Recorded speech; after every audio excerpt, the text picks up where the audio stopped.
सब्जी ले लो भाई, ताजी ताजी हरी हरी सब्जी, जल्दी आओ।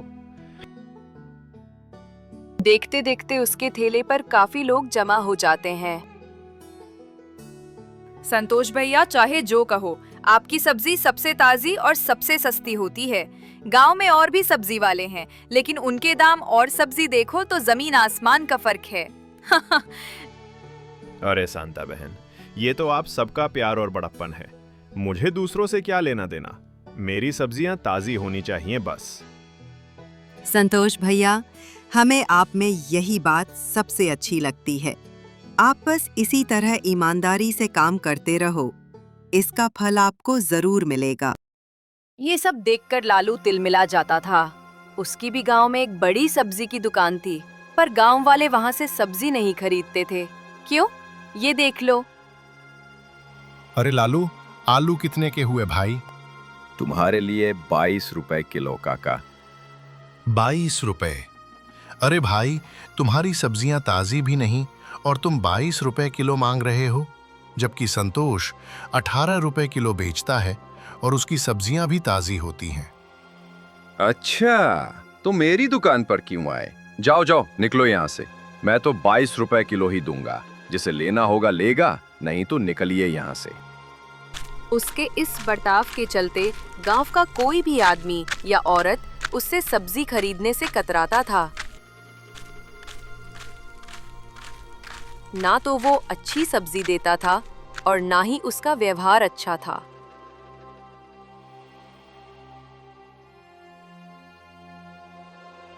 एक दिन लालू संतोष के पास आता है। अरे क्यों भैया संतोष, कब तक ये गरीबी वाली जिंदगी काटोगे? कब तक इस झोपड़ी जैसे घर में रहोगे? संतोष कुछ समझ नहीं पाता। वो हैरानी से पूछता है, मैं समझा नहीं लालू, तुम कहना क्या चाह रहे हो? अरे संतोष भैया, आप तो बड़े ही भोले हो। मेरा कहने का मतलब है कि कब तक ईमानदारी का चोला ओढ़े रहोगे? तुम्हारा बेटा भी है, उसे अच्छे स्कूल में पढ़ाना है।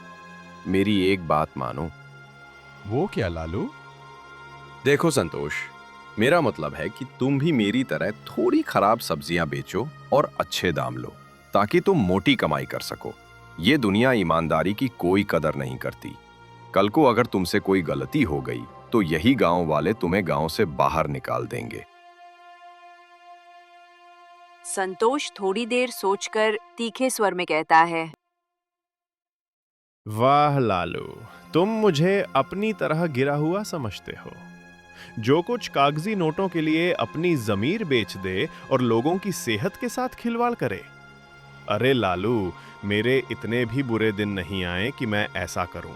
और रही किसी गलती की बात, तो मैं कभी ऐसा काम नहीं करता जिससे दूसरों को नुकसान पहुंचे।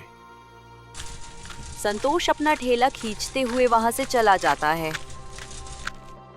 लालू गुस्से में उसे घूरता रह जाता है। संतोष, अब देखना ये लालू क्या करता है। तुम्हें पता चलेगा कि तुमने किस कमीने से पंगा लिया है। बस देखते जाओ। लालू के इरादे ठीक नहीं लग रहे थे। वो जरूर संतोष के साथ कुछ बुरा करने की सोच रहा था। घर पहुंचकर संतोष को देखकर रीमा समझ जाती है कि कुछ तो बात है, जो उसे अंदर ही अंदर खाए जा रही है। अरे रवि के पापा, क्या हुआ? आप बहुत चिंतित लग रहे हो। बात क्या है? अरे कुछ नहीं रीमा, वो लालू सब्जी वाला है ना, उससे बातों बातों में बहस हो गई। उसने ऐसा क्या कह दिया कि आप इतना सोच रहे हैं? रीमा, वो कह रहा था कि मैं भी उसकी तरह खराब सब्जियां बेचूं और ज्यादा पैसे कमाऊं। अब तुम ही बताओ, दूसरों की सेहत बिगाड़कर अगर मैं अपने बच्चों को खाना खिलाऊंगा तो भगवान को क्या मुंह दिखाऊंगा? मैंने साफ मना कर दिया कि मैं उसकी तरह नीच हरकत कभी नहीं कर सकता। रीमा कुछ देर सोचती है, फिर गुस्से में उठ खड़ी होती है। अजी, लेकिन वो गलत कहाँ कह रहा था? कब तक आप ईमानदारी से काम करेंगे? रवि भी बड़ा हो रहा है और हमारे पास इतने पैसे भी नहीं कि उसकी पढ़ाई करवा सकें। अगर आप ऐसे ही काम करते रहें तो हमारा बेटा तो पढ़ नहीं पाएगा। रीमा, तुम कैसी बातें कर रही हो?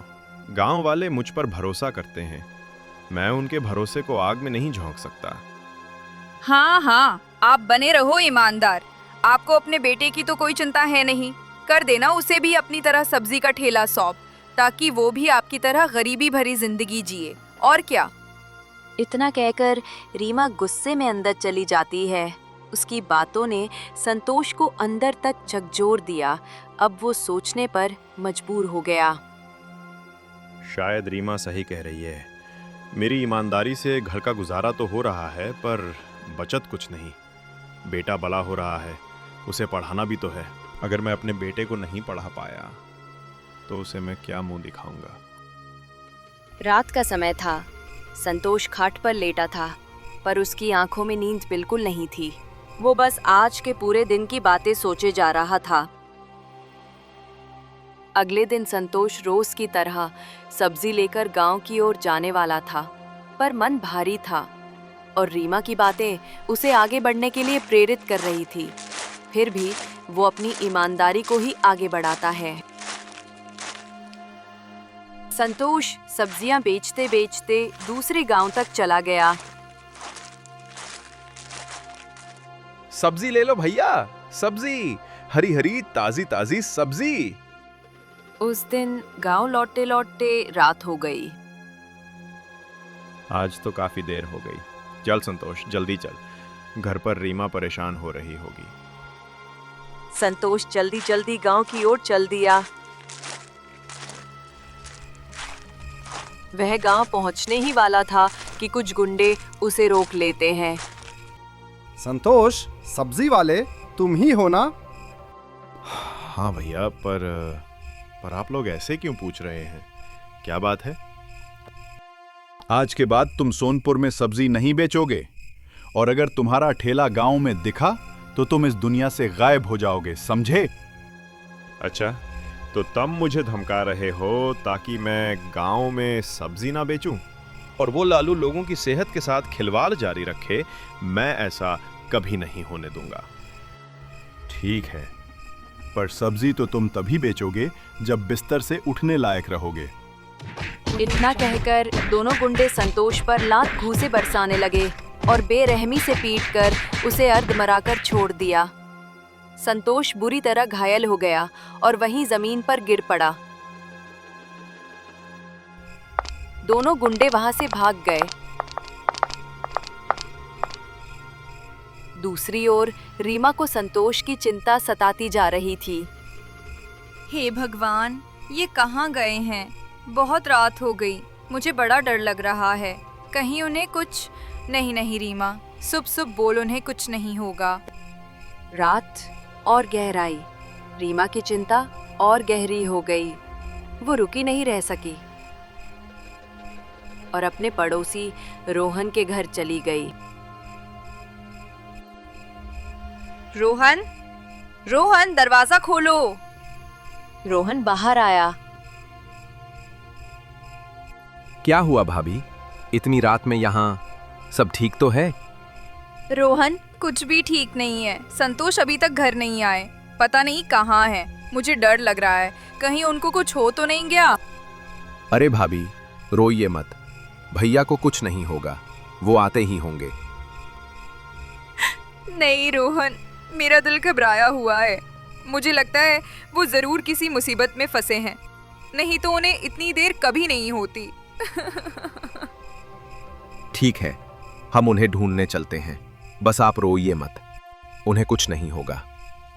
रीमा ने सिर हिलाया और वे दोनों संतोष को खोजने निकले। ढूंढते ढूंढते वे गांव की सीमा पर पहुंचे। दूर से उन्हें एक ठेला खड़ा दिखाई दिया। उनकी धड़कनें तेज हो गई। वे जल्दी जल्दी ठेले के पास जाते हैं। अरे भाभी, ये तो संतोष भैया ही हैं। रीमा ये नजारा देखकर जोर जोर से रोने लगती है। रोहन भी डर जाता है। हे भगवान, ये क्या हो गया? अभी हमारे दुख कम नहीं हुए थे और आपने हमें एक और दुख से बांध दिया। भाभी, अब भैया को किसी तरह घर लेकर जाना होगा। ऐसे रोने से कोई हल नहीं निकलेगा।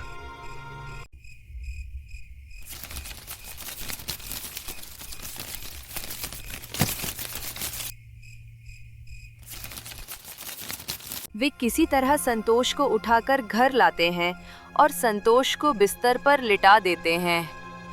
भाभी, आप भैया का ध्यान रखिए। मैं अभी गांव में जाकर डॉक्टर साहब को बुला लाता हूँ। ठीक है रोहन, पर जल्दी आना, मुझे बहुत डर लग रहा है।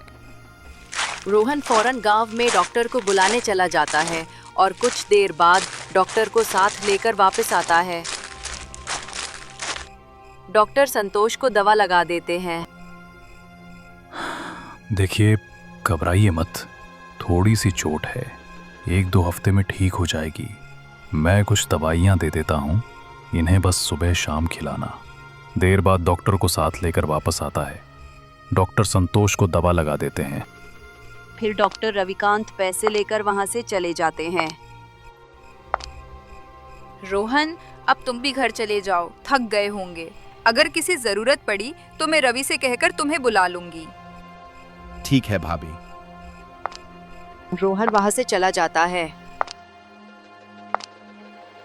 अगले दिन सुबह कुछ औरतें वहां खड़ी बातें कर रही थीं। मानसी, आज संतोष भैया नहीं आए। वो तो सुबह सुबह ही अपना ठेला गांव में ले आते थे। हाँ सोनम, पता नहीं क्या हुआ, आज वो आए ही नहीं। तभी वहां खड़ी तीसरी औरत कहती है, अरे तुम्हें नहीं पता क्या हुआ? कल रात संतोष भैया दूसरे गांव से लौट रहे थे। रात बहुत हो गई थी तो रीमा को चिंता हुई।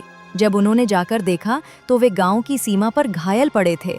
पता नहीं किसने उन्हें बहुत बुरी तरह घायल कर दिया। अरे कौन उनके साथ ऐसा कर सकता है? वे तो बड़े भले आदमी थे। गांव में सबको संतोष के बारे में पता चल जाता है। अब लोगों को मजबूरन लालू की दुकान से सब्जी खरीदनी पड़ रही थी। कुछ दिन बीत जाते हैं और फिर संतोष ठीक हो जाता है। अजी, आप उस दिन घायल हाल में गांव की सीमा पर कैसे थे? क्या हुआ था उस दिन? रीमा, उस दिन मैं जब दूसरे गांव से सब्जी बेचकर लौटा तो रात काफी हो चुकी थी। जैसे ही मैं गांव के करीब पहुंचा तो सामने मुझे 2 आदमी मिले जिन्होंने मुझे गांव में सब्जी न बेचने की धमकी दी।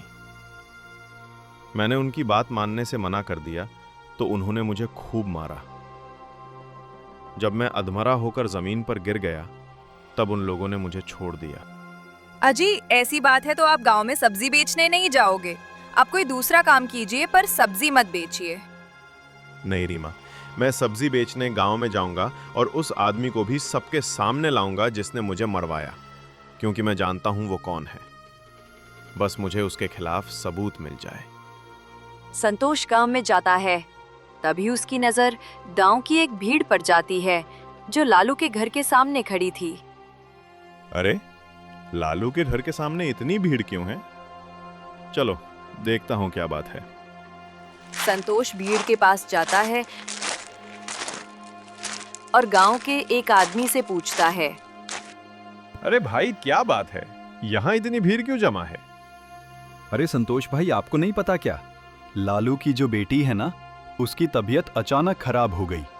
हमारे गांव में इतने मशीनें नहीं हैं कि गांव के डॉक्टर उसका इलाज कर सकें। उसे शहर ले जाना पड़ेगा और शहर ले जाने के लिए गांव में कोई साधन भी नहीं है। अब शायद लालू की बेटी हम सबको अलविदा कह देगी। संतोष ने जैसे ही ये सुना, उसका दिल पसीज गया। वो सब कुछ भूल गया जो लालू ने उसके साथ किया था और तुरंत ही अपना ठेला खाली करके वहां ले आता है। लालू, अपनी बेटी को ठेले पर लिटाओ, ज्यादा समय नहीं है हमारे पास। लालू तुरंत अपनी बेटी को ठेले पर लेटाता है। संतोष और लालू और उसकी पत्नी शहर के अस्पताल पहुंचे। कुछ देर बाद डॉक्टर साहब बाहर आते हैं। लालू, अब तुम्हारी बेटी ठीक है और जल्दी ही तुम्हारे सामने खड़ी होगी। अगर तुम उस समय पर यहाँ नहीं लाते तो शायद वो आज हमारे बीच ना होती।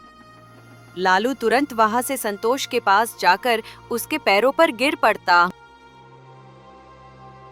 संतोष, मुझे माफ कर दो। मैंने तुम्हारे साथ जो किया, कोई अपने दुश्मन के साथ भी ऐसा नहीं करेगा। इनके बावजूद तुमने मेरी बेटी की जान बचाई। संतोष भाई, मैं तुम्हारा ये एहसान कभी नहीं भूल पाऊंगा।